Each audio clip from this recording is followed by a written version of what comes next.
ang sugat niya. Pero buti na lang, hindi tinamaan ang vital organs niya. I just gave him some antibiotics para hindi siya ma-infection. Thanks, Doc. Kailan siya pwede lumabas? Most probably by next week. Next week? That's too long. Maraming dugo ang nawala sa kanya, kaya kailangan salina pa siya ulit. Mas magandang dito siya magpagaling, kasi baka manghina siya ulit. But the good news, he can live. Yun naman ang importante, di ba, Tony Guatlo? Well, of course. That's the most important thing. Okay, I'll go ahead by then. Oh, thanks, Doc. Appreciate it.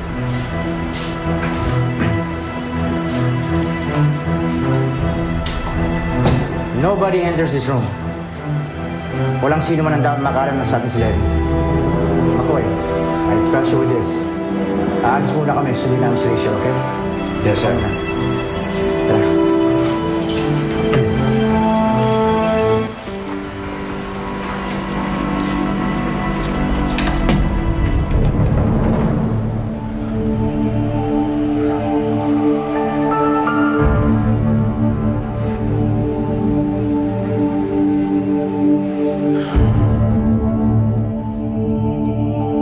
Ay, mga bubo at mga tanga kayo!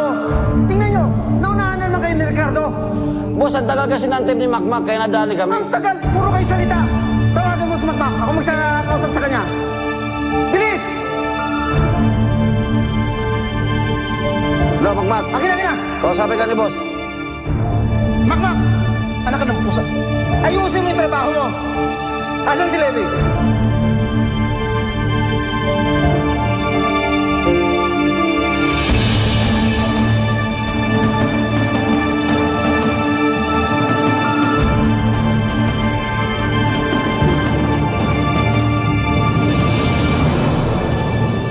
I'm sure nagtataka ka kung bakit kita pinatawag.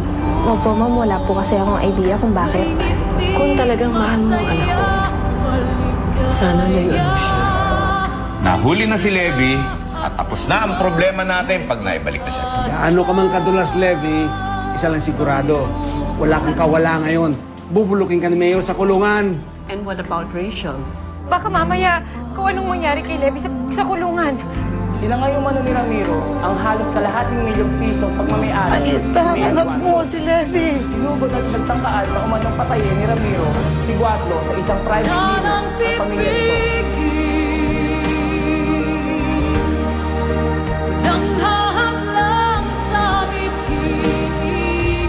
You've just witnessed the heartbreaks and